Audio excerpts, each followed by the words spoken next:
Moskowitz, you're now recognized for 5 minutes.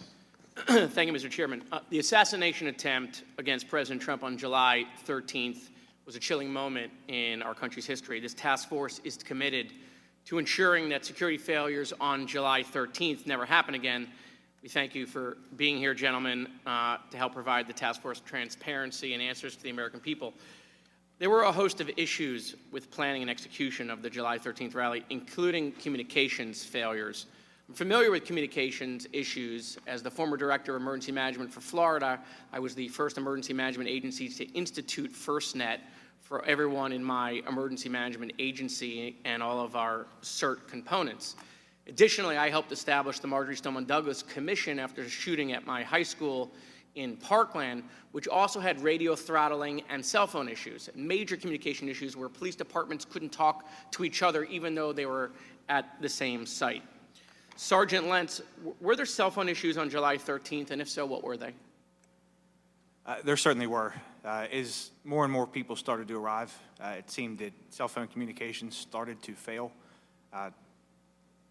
I do have my cell service through FirstNet, so throughout the entire rally, I was able to make phone calls and send messages. But even in the command post, we were operating a mobile CAD and also a mobile radio platform that didn't have enough signal to actually operate.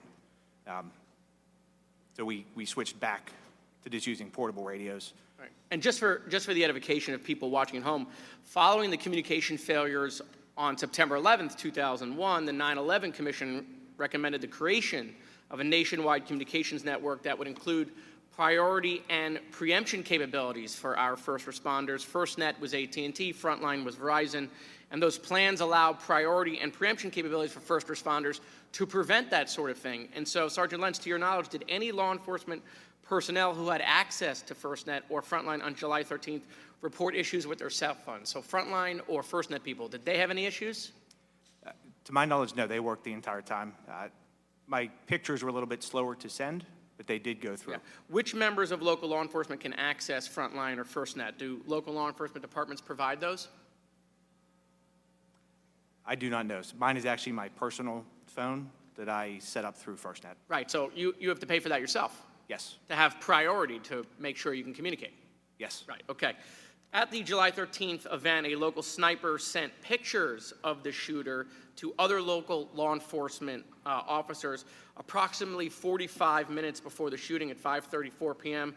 While some officers received those pictures, several law enforcement officers reported that they did not receive those photos of crooks due to connection issues.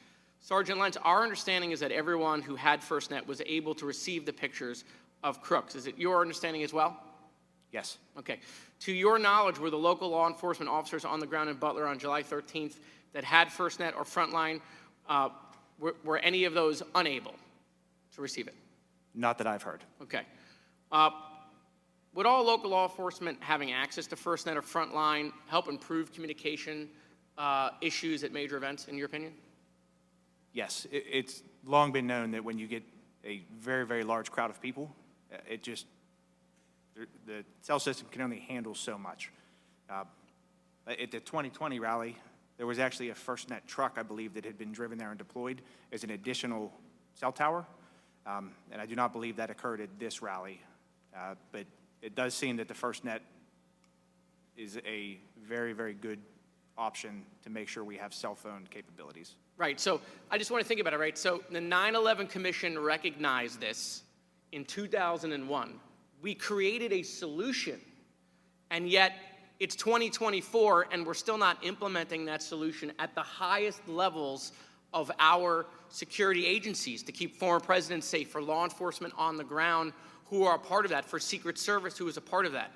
And so, we don't have to sit here and come up with a solution. They did it in 2001. Why has it taken so long to implement the solution? And so, the chairman said something that's totally true. People in this country absolutely should have a right to go to a rally, right, and listen to their president or candidate of choice and come home. By the way, parents should have the right to send their kids to school in this country, right, and for them to come home as well. Mr. Chairman, I yield back. Thank you.